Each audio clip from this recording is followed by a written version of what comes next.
अधिकार छीनना बंद करो, बंद करो, बंद करो। रुद्रप्रयाग प्रशासन मुर्दाबाद, मुर्दाबाद, मुर्दाबाद। उत्तराखंड सरकार मुर्दाबाद, मुर्दाबाद, मुर्दाबाद। आवाज दो। इस वक्त तो हम भगवान तृतीय केदार तुंगनाथ के आधार शिविर चोपता में मौजूद हैं और भले ही चोपता घाटी इस वक्त शीतलहर से कांप रही हो, लेकिन यहाँ के स्थानीय लोगों में आक्रोश की ज्वाला धधक रही है। कारण है जो हमारा स्थानीय प्रशासन है, वन विभाग है, यहाँ के हक हकूकधारियों को उनकी अपनी ज़मीन से बेदखल करने पर उतारू हो रखा है। कुछ लोग हमारे साथ मौजूद हैं। सर, क्या मामला है? नोटिस वन विभाग की तरफ से आपको मिला है, क्यों बेदखली के नोटिस आपको अपनी ज़मीन से दिए जा रहे हैं? ये वर्तमान में जो स्थान चोपता बनियाकुंड दुगलबिटा है, ये इसके दो पार्ट कर दिए गए। एक पार्ट बनियाकुंड वाला आरक्षित वन क्षेत्र रुद्रप्रयाग में चले गया, एक पार्ट चोपता वाला ये जो है सेंचुरी जोन में डाला गया। जब ये सेंचुरी जोन में डाला गया तो उस समय जो गजट नोटिफिकेशन बना है उसमें कहीं भी हमारी पंचायत को नोटिस जारी नहीं कर दिए गए कि इसको ऐसा कर रहे हैं, और लोगों को जो हक हकूक थे उनसे वंचित किया जा रहा है। जो ये आज रुद्रप्रयाग डिवीज़न कह रहा है कि ये आरक्षित वन क्षेत्र है, तो आरक्षित वन क्षेत्र में हम लोगों के अधिकार हैं, क्योंकि हम आदि गुरु शंकराचार्य के समय से यहाँ पर रह रहे हैं। हम जो है 25 वर्षों से, यानी 3 पीढ़ियों से भी पूर्व, 80 वर्ष पूर्व से हम यहाँ पे रह रहे हैं। हम लोगों के यहाँ पे प्राचीनतम मकान थे, क्यों नहीं हमारे मकानों को जो है उस समय मानचित्र में दिखाया गया, क्यों नहीं हमारी झोपड़ियों को मानचित्र में दिखाया गया। और मैं समझता हूँ आज की डेट पे कि सबसे बड़ा दुर्भाग्य है कि जो अधिकारी अधिकार के रूप में जनप्रतिनिधि जो कहलाते हैं, जनसेवक जो कहलाते हैं, वो किसी पत्र को पढ़ नहीं रहे। 2006 वन नियमावली संशोधित जो की गई, 2005 जो बनी, 2008 में जो नियम इन्होंने बनाए, उस नियमावली के तहत हम लोगों के परंपरागत हक हकूक हैं। उसमें स्पष्ट लिखा हुआ है कि 25 वर्षों से पूर्व जो लोग रह रहे हैं उनके अधिकार हैं। अब ये कहते हैं कि साहब नहीं है, नहीं है का तात्पर्य क्या है कि उस समय जो वो नियमावली बता रही है कि इनकी झोपड़ियाँ थी, हम लोग झोपड़ी में रहते थे, हम यहाँ गाय रखते थे, हम यहाँ भैंस रखते थे, हम बकरी रखते थे। जब ये वन अध्यादेश जारी हुए, यहाँ जो है चीता भालू वगैरह वगैरह बहुत ज़्यादा हो गए। हमारी गायें बाघ मार देता है, हमारी बकरियों को मार दिया। उसके बाद धीरे धीरे सन 1962 में जब ये रोड बनी, तो इस रोड के बनने से जो हमारी पुरानी चट्टियाँ थी उनमें बड़े बड़े बोल्डर पड़ गए। लोग वहाँ से जो है अन्यत्र स्थानों पे माइग्रेट हो गए। होना ही था, क्योंकि हमारी आजीविका से जुड़ा हुआ प्रश्न था। अब ये हमारे गाँव में 198 परिवार मैठानी रहते हैं, जिनको आदि गुरु शंकराचार्य की परंपरा से तुंगनाथ मंदिर पूजा का अधिकार है, जो नॉन पेड है, जिनको कोई वेतन नहीं मिलता, जो यात्रियों पे डिपेंड करता है। हमारे भंडारी लोग हैं, हमारे थौर लोग हैं, हमारे नेगी लोग हैं, हमारे जो है ये राणा लोग हैं। तमाम लोगों की आजीविका मंदिर तुंगनाथ से टिकी हुई है।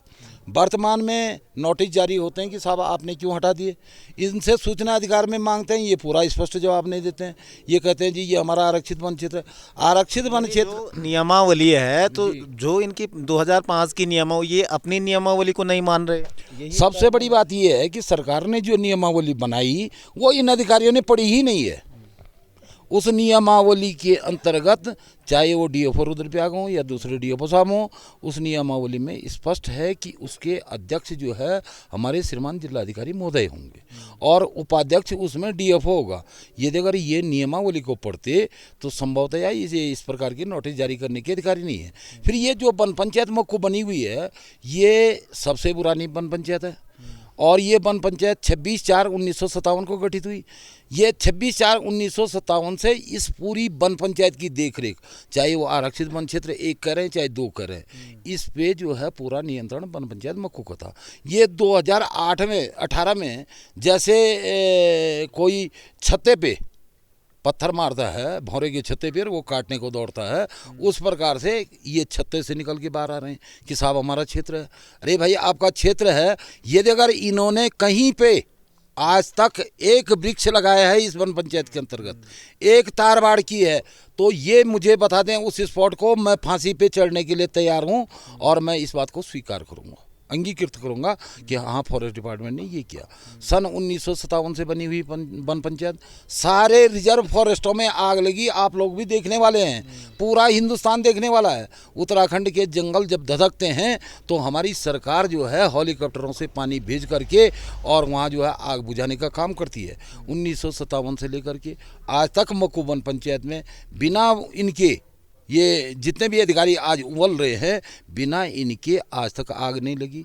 इस वन पंचायत में कोई आखेट नहीं हुआ, इस वन पंचायत में कभी अवैध पातन नहीं हुआ, तो आप किस आधार पे करें? ये 1962 की बनी हुई रोड आप देख रहे हैं कि ये बद्रीनाथ केदारनाथ से मुख्य मार्ग है, तुंगनाथ से मुख्य मार्ग है, यहाँ पे कहीं गवर्नमेंट का शौचालय है? इवन जन की पिछले साल पूरी रिकॉर्ड तोड़ यात्रा चली, यहाँ पर व्यवस्था के नाम पे कोई चीज़ नहीं थी। यहाँ पे एक हॉस्पिटल है 6 महीने का यात्रियों के लिए, उस हॉस्पिटल में कोरोना काल से इनका फार्मासिस्ट नहीं बैठा, इनका टेंट आज भी यहाँ अंदर पड़ा हुआ है हॉस्पिटल वालों का, परंतु कोई कार्मिक नहीं आया। यदि अगर कोई गिरता है, कोई यात्री बीमार होता है, उसके लिए कोई सुविधा नहीं है। तो भाई आप जब यहाँ इस स्थान के लिए सुविधा नहीं दे सकते हैं तो आप कर क्या सकते हैं? व्यापार नगर इकाई, इको पर्यटन समिति बन रखी है हमारी यहाँ पे, केवल अपना हक जमा रहे हैं। ये केवल अपना हक जमा रहे हैं और ये मैं समझता हूँ कि हम लोगों को हटा करके, हमारा पलायन करके, यहाँ तो पलायन आयोग भी बना है हमारे उत्तराखंड में। पलायन आयोग ने क्या काम कर दिया यहाँ के लोगों के लिए? क्या यही सोच रहे हैं कि ये जंगल से हटे? हमारे जंगलों के संबंध में जो है इनका एक आयोग भी बना हुआ है, तो उन्होंने क्या हमारे अधिकारों की पुष्टि नहीं की? उन्होंने नियमावली नहीं पढ़ी। ये हम लोगों को हटा करके मैं समझता हूँ कि ये बड़े बड़े जो है ना बिल्डरों को, बड़े बड़े भूमाफियाओं को, जिन लोगों ने हमने यहाँ जो है इस जंगल को बचाया है, यहाँ बसाने की कोशिश कर रहे हैं। बिल्कुल। अब बड़ी बात ये भी है कि उत्तराखंड जो राज्य है उसकी जो मूल अवधारणा थी उसमें जल जंगल के सवाल सबसे ज्वलंत थे और स्थानीय लोगों का हक उसमें होना चाहिए था। इसी परिकल्पना के साथ उत्तराखंड राज्य का गठन हुआ था, लेकिन 22 वर्ष व्यतीत हो गए हैं उत्तराखंड राज्य को बने हुए और बारी बारी से भाजपा कांग्रेस ने इस प्रदेश में राज किया है। और यकीन मानिए आज भी यहाँ रोजगार के लिए हमारा युवा महानगरों में धक्का खा रहा है, सम्मानजनक उसको रोजगार नहीं मिल पा रहा है। लेकिन जब वो अपने घर में अपने संसाधनों पर रोजगार करता है तो वहाँ से भी उसको बेदखली के नोटिस जारी किए जाते हैं। कितने लोगों को यहाँ पे नोटिस अभी जारी हुए हैं और आगे का आप क्या प्लान आप करेंगे? यहाँ पर जो हमारा आरक्षित वन क्षेत्र रुद्रप्रयाग है, वहाँ के उप वन संरक्षक महोदय द्वारा अभी 51 लोगों को नोटिस जारी कर दी गई है। और जो हमारा ये चोपता सेंचुरी क्षेत्र बता रहे हैं, इसमें 37 लोगों को जो है नोटिस जारी किए गए हैं, जिनकी तारीखें जो है उप वन संरक्षक केदारनाथ में चल रही है। जो ये नोटिस दिए गए हैं हमारे लोगों को, तो मेरा सरकार से, अपने अधिकारी वर्ग से निवेदन है कि आप अपनी प्रक्रिया को बंद कर दें। यदि अगर शासन ने इस तरीके से हमारे बेरोजगारों को जो कोरोना काल में यहाँ घर आए हैं, इनके पास केवल इस पर्यटन के अलावा कोई मुद्दा नहीं है। और उत्तराखंड सरकार पर्यटन को अहम मान रही है, पर्यटन को बढ़ावा देना चाह रही है। दूसरी तरफ से आप स्वरोजगार करने वालों को हटाना चाह रहे हैं, तो किस प्रकार से पर्यटन बढ़ेगा? मैं दो मुही नीति ही मैं इसकी सरकार को कहूँगा कि एक तरफ से पर्यटन को बढ़ावा देने की बात कर रहे हैं, एक तरफ से यहाँ के लड़कों को हटाने की बात कर रहे हैं। यदि अगर ये इतने लड़के 51 लड़के नोटिस में हैं, 37 यहाँ से हैं, 100 लोग हो गए। उसके परिवार में यदि अगर 2 ही बच्चे भी हैं तो 400 लोग हो गए, 400 उसके कार्यकर्ता हो गए। यानी मैं समझता हूँ कम से कम 10,000 लोगों का जो है रोजगार ये छीन रहे हैं। और यदि अगर सरकार में हिम्मत है तो ये इन लड़कों को, जिनको जो नोटिस जारी कर दिए जा रहे हैं, पहले इनको रोजगार देने की कोशिश करें। यदि अगर रोजगार नहीं देती है तो इनको हटाने का भी अधिकार नहीं है। बिल्कुल हटाने का अधिकार है। हमारे साथ उत्तराखंड क्रांति दल से भी कुछ लोग यहाँ पे आए। मोहित जी हैं सर, जिस तरीके से अब इस पूरे क्षेत्र में हो रहा है, सरकार की कहीं ना कहीं दोमुही ये नीति लग रही है। एक तरफ पर्यटन और इससे रोजगार देने की बात करती है, रोजगार से जोड़ने की बात करती है, दूसरी तरफ इस तरह से बेदखली का नोटिस। देखिए, सरकार कह रही है कि हम पर्यटन प्रदेश बनाएंगे उत्तराखंड को, तो मैं ये कहना चाहता हूँ ऐसे कैसे पर्यटन प्रदेश बन पाएगा हमारा, जब हमारे लोगों को रोज़गार आप नहीं दे पा रहे हैं। जो रोज़गार कर भी रहे हैं आप उनको हटा रहे हैं। तो ऐसे में ना हमारा प्रदेश पर्यटन प्रदेश बन पाएगा, ना हमारे युवाओं को रोज़गार मिल पाएगा। सवाल सबसे बड़ा स्थानीय युवाओं के रोज़गार को लेकर है।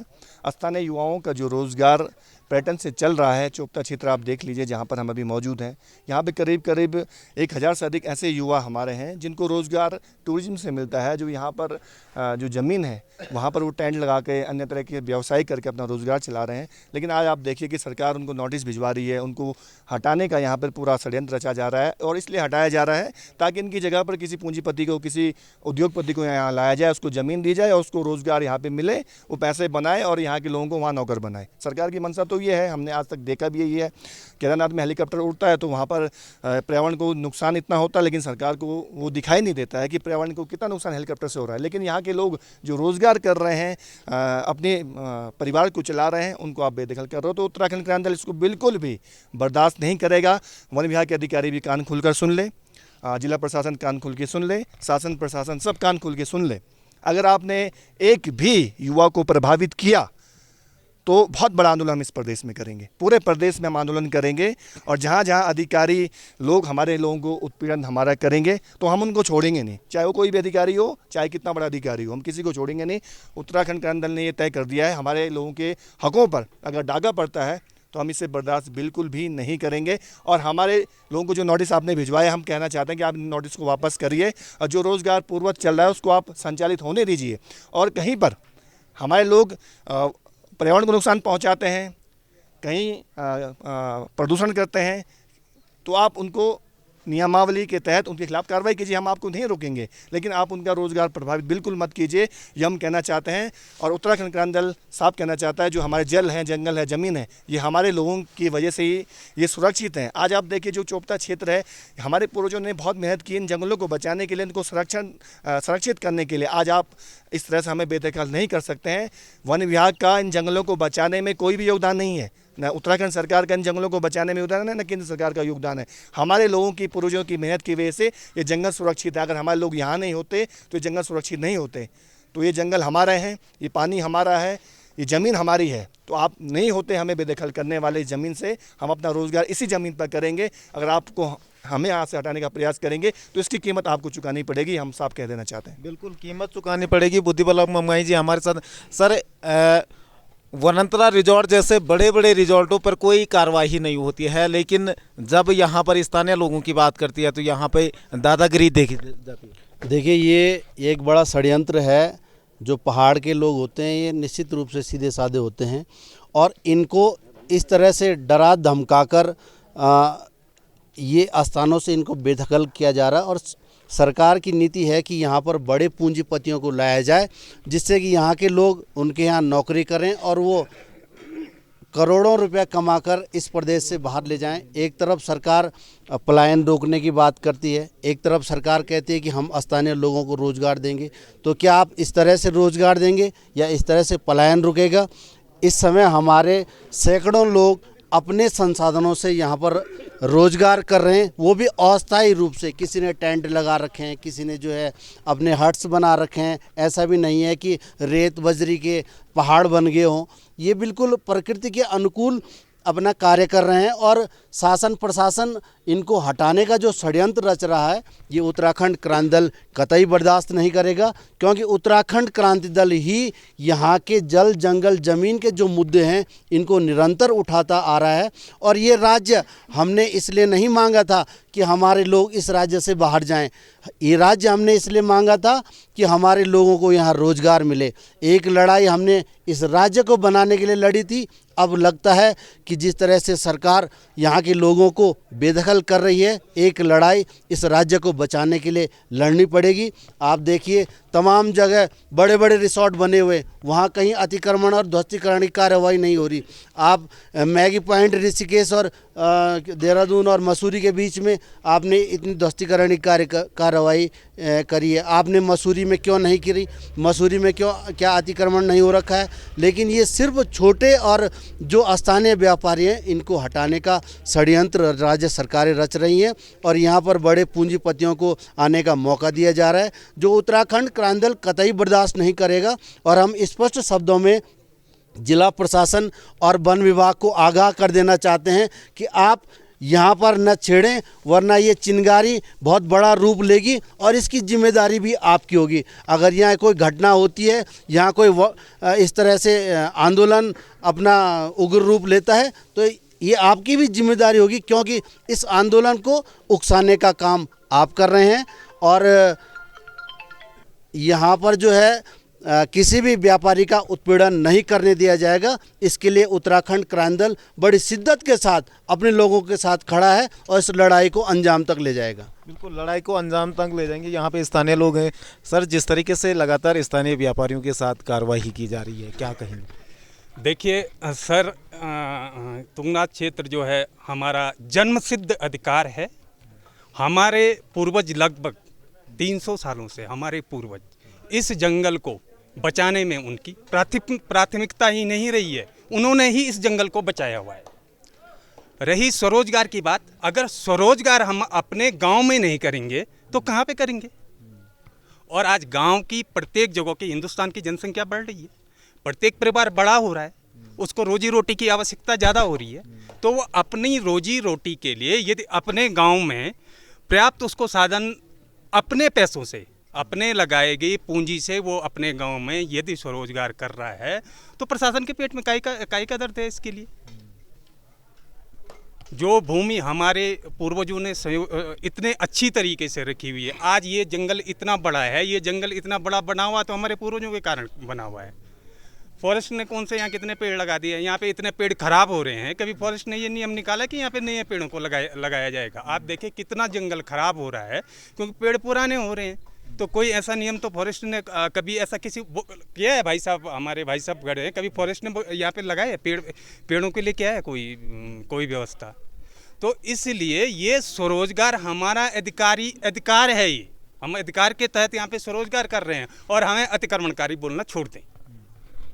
हम हक हकूकधारी हैं और हम अपने हक के लिए अपने गांव में ही लड़ेंगे, कहीं बाहर नहीं जाएंगे। इसलिए मेरा प्रशासन से निवेदन है, प्लीज़ हमें अतिक्रमणकारी न कहें और हमारे हक पे हमें काम करने दें। बाकी अगर हम गलत काम करते हैं, हम कानून के विपरीत काम करते हैं, तो फिर हमसे बोलिए, हमें बताइए कि आप ये चीज़ गलत कर रहे हो, ये चीज़ गलत कर रहे हो। हम उसको मनन करेंगे, हम सब बैठेंगे, हमें क्या करना है, हमें पर्यावरण भी बचाना है, हमें ये जीव भी बचाने हैं, हमें ये जगह सुरक्षित भी रखनी है, इसकी सफाई भी करनी है, तभी तो हमारे यहाँ पे लोग आएंगे। लेकिन फिर भी अपने स्वरोजगार की मजबूरी है ना हमारी, रोजगार है ही नहीं है। बिल्कुल। और कोरोना काल में सरकारों ने बहुत दावे किए थे प्रवासियों को घर वापस रोकने के, तमाम योजनाएं भी निकाली, लेकिन आधा से ज़्यादा प्रवासी बाहर चले गए। और जो लोग यहाँ पे अपने स्थानीय संसाधनों पे रोज़गार भी करना चाह रहे हैं, तो यहाँ पर भी सरकारें उनको रोज़गार करने नहीं दे रही हैं। हालांकि अब यहाँ के लोगों का आक्रोश सातवें आसमान पे है और आने वाले दिनों में अगर प्रशासन स्थानीय लोगों के बीच सामंजस्य नहीं बिठाता है, तो आने वाले दिनों में एक बड़ा आंदोलन देखने को मिलेगा। आप बने रहे केदारखंड एक्सप्रेस के साथ, एक नई रिपोर्ट में आपके बीच फिर हाजिर होंगे। नमस्कार।